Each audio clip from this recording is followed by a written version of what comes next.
This is the truth. As I See It podcast,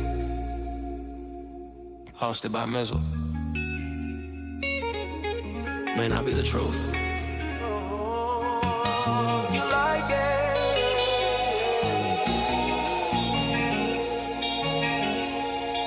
But it's damn sure the truth as I see it.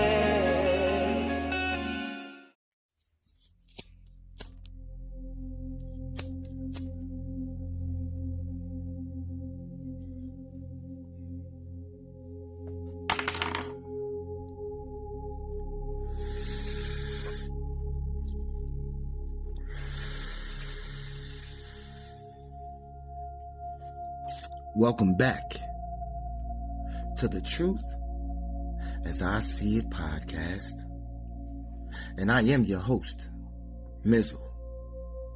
And this is episode 22, the Internal Foreclosure, the Mirror Audit.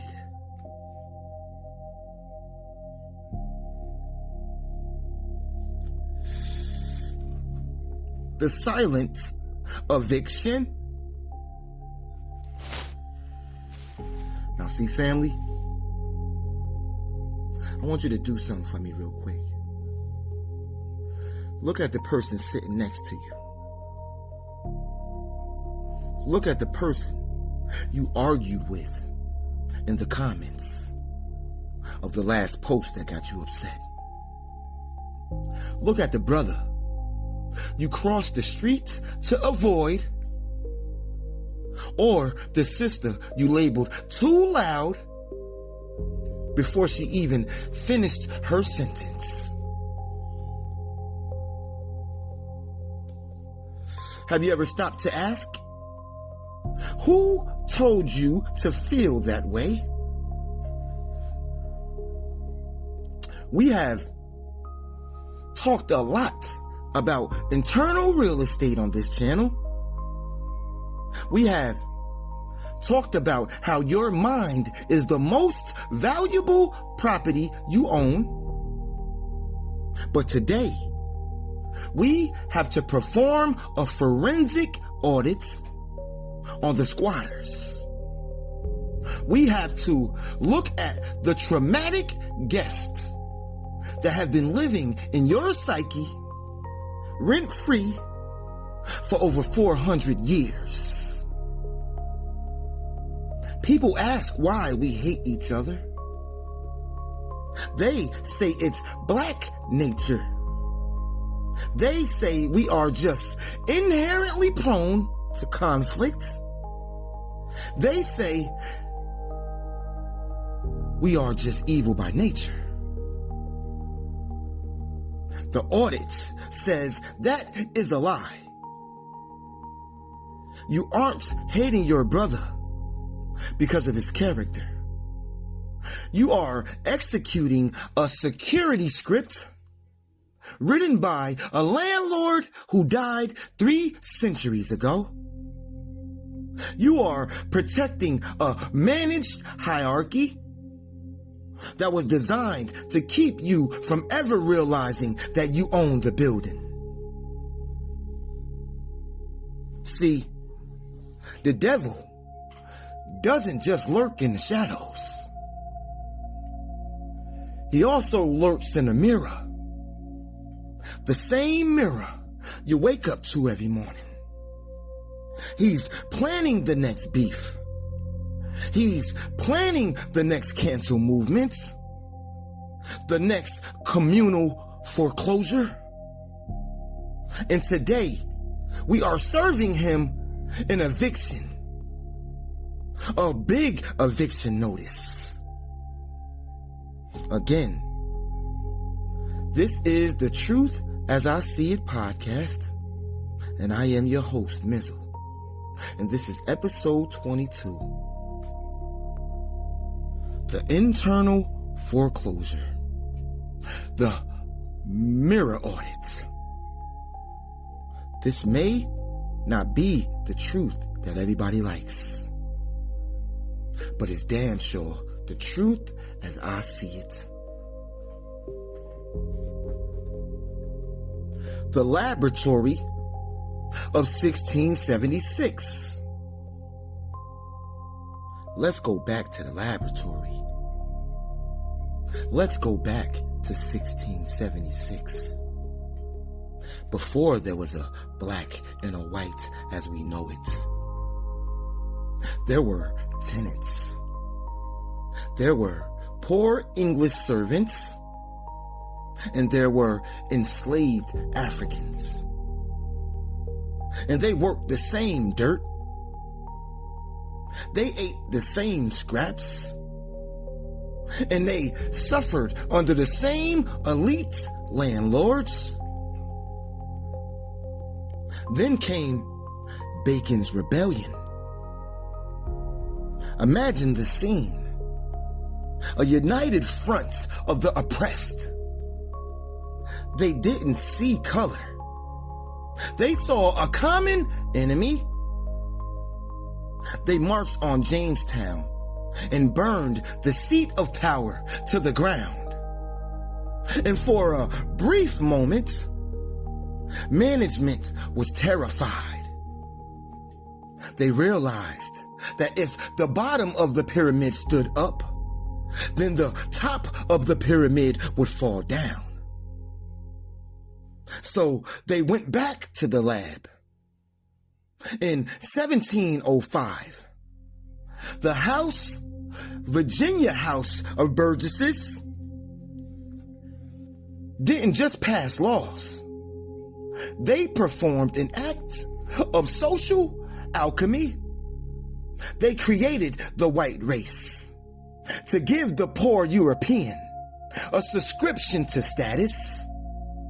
They told him, you may be poor, but at least you aren't that. At least you aren't them. And for us, they created a legacy of distrust. They realized that the cheapest way to guard a plantation was to make the slaves guard each other. They codified laws that rewarded snitching. They codified laws that separated families. They built a wall out of the thin blue air. And we have been smashing our heads against that wall ever since. When you look at your brother and feel a natural urge to humble him, you are not being real, sir. You are just being a 17th century security guard. You're protecting the elite's real estate using your own hands. The Willie Lynch operating system. We have to talk about the operating system and whether you believe the Willie Lynch letter is a primary source from the 1712 modern synthesis of a historical truth. The mechanics are undeniable. It's a manual for intergenerational managed decline. The strategy was simple. Identify the differences and magnify them. Take the old and pit them against the young. Wisdom versus energy. Take the light skin and pit them against the dark skin. Status versus authenticity. Take the male and pit him against the female. Strength versus nature.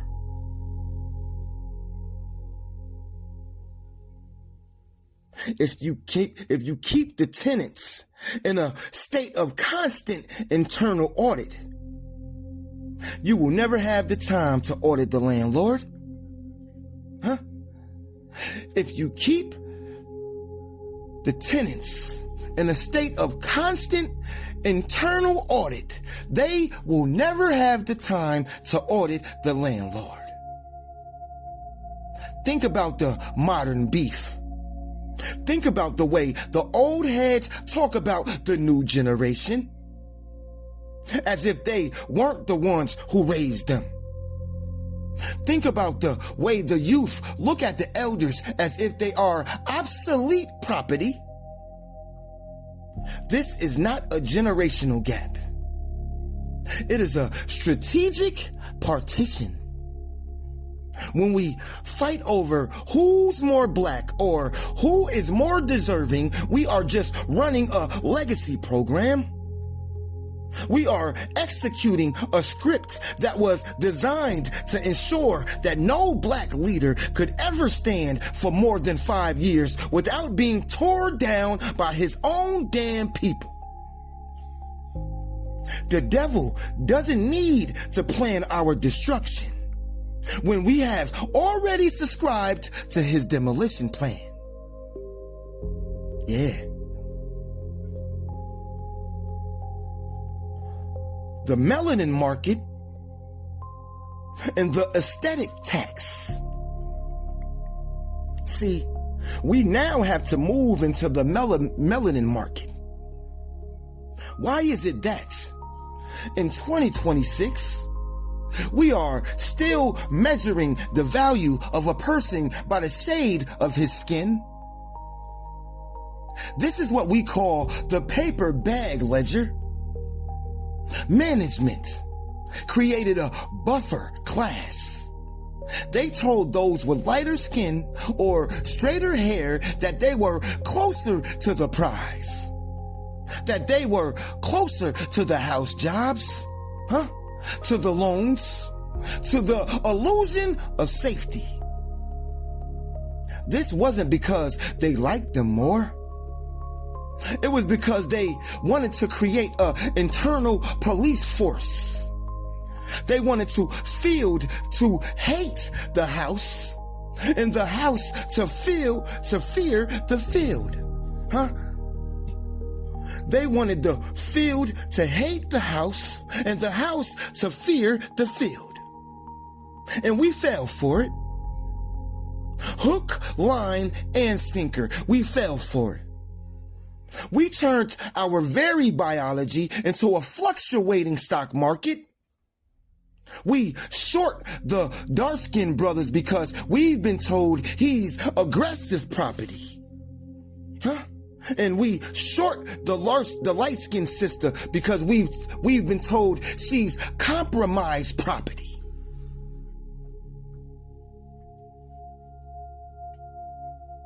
We are judging each other using the landlord's ruler. Every time you make a colorist joke or judge a sister's hair, you are paying a self-hate tax. And who collects that tax? The industries that sell you the fix. The $50 billion beauty industry that thrives on your desire to evict your natural self. The devil owns the stock in these companies that sell you the cure for the self-hate he invented. Audit your preferences. If your type is just a proximity to the oppressor, then you don't have a type. You have a foreclosure. You don't have a type. You have a foreclosure.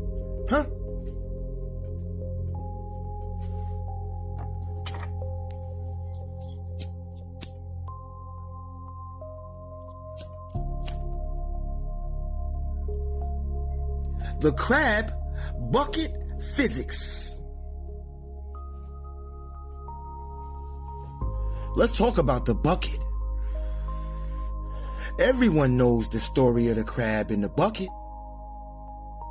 Everybody knows the story of the crabs in the bucket. If one tries to climb out, the others pull him back down. But we never talk about the physics of that bucket. Crabs don't pull each other down because they hate success. They pull each other down because they are in a state of artificial scarcity. In the ocean, crabs don't do this. Crabs swim together. They move in massive migrations. They cooperate. But when you put them in a small, dry, wooden bucket with no food, survival becomes a zero-sum game. Survival becomes a zero-sum game. Management has built a very small bucket for us. They've told us that there is only one seat at the table. They've told us that there's only one spot for a black star. Because we believe the light is limited. We try to blow out our neighbor's candles so ours shine a little brighter. We believe if we win, we believe that if you win, I must be losing. And that is the demolition of potential. The devil loves the crab bucket because it's automated security. He doesn't have to keep the lid on the bucket. We are the lid on the bucket. Every time a brother starts a business, we go looking for receipts to tear him down. We are just a crab grabbing an ankle. The audit says the crab has no lid. The only thing keeping you is the fear that there isn't enough room for everyone. We need to stop fighting for a seat at the landlord's table and start realizing we are the ones who built the table in the first damn place.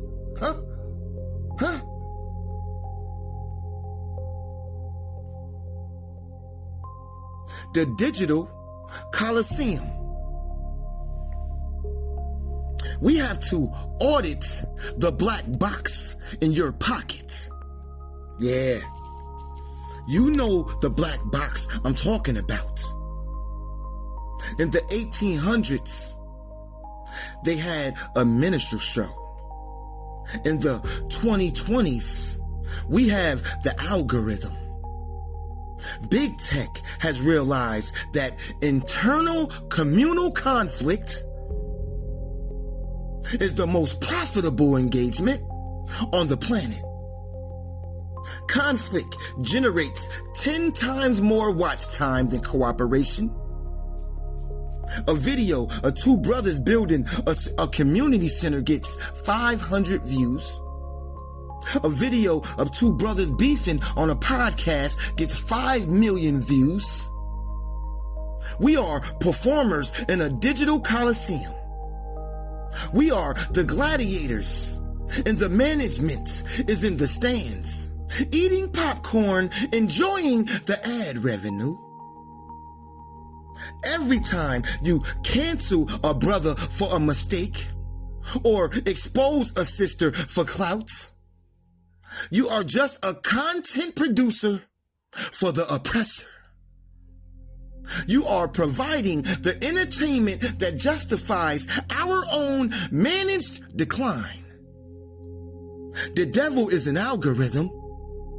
He knows that if he can keep you subscribed to the beef, you will never have the attention span to audit the system. You are paying for your own chains with your data and your attention. Your anger is being monetized, family. Your self-hate is being traded on the NASDAQ. When do we stop performing? When do we realize that keeping it real is usually just keeping it destructive? What's the biological cost? Because this isn't just a bad vibe, family. This is a chemical attack. This is a chemical attack. We have to audit the biological real estate. When you live in a state of constant communal distrust, when you are always looking over your shoulder at your own damn people, your body stays in a state of high cortisol. This is epigenetics. The stress of self-hate is being written into our DNA. High blood pressure isn't just about the fried chicken. It's about the war zone in the spirits. Heart disease isn't just about the diet. It's about the foreclosure of the heart. The devil wants you sick. A sick population of a managed population. A sick population is a managed population. If you are busy fighting your own selves and your own neighbors, you don't have the energy to fight the landlord. Our hate for each other is a biological subscription to death. It is the ultimate tool of managed decline. We are literally killing ourselves to prove we are loyal to a script that was designed to destroy us. The audit says healing is an act of rebellion. Loving a brother or a sister is a medical intervention. It lowers the cortisol. It repairs the DNA. It reclaims the internal real estate. Here's the call to arms. The Great Reclamation. The audit is clear, family. The devil is lurking. And he is planning.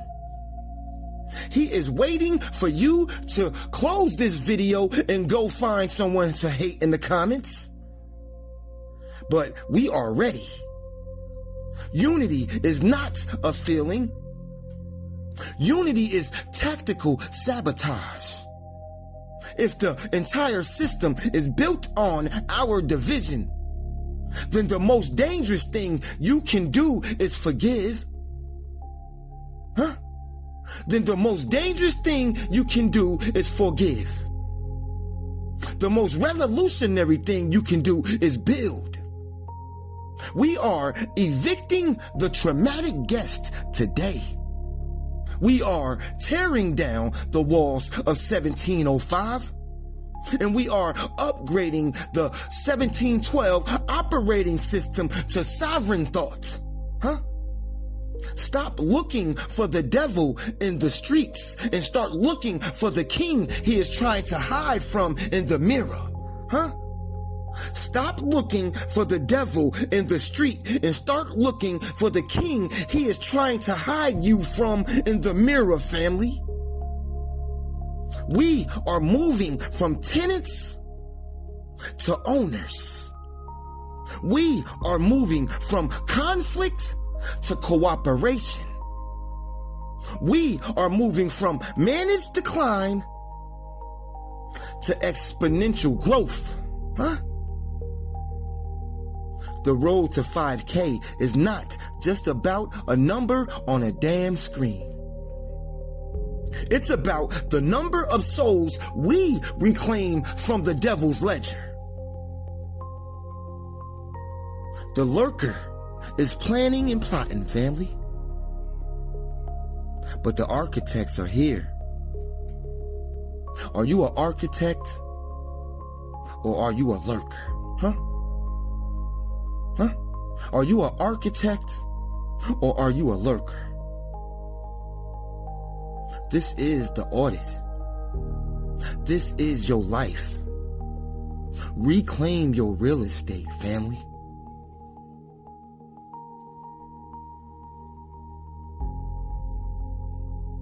The truth is only heavy if you live in a lie. And I'll see y'all at 5K. Until then, Mizal out.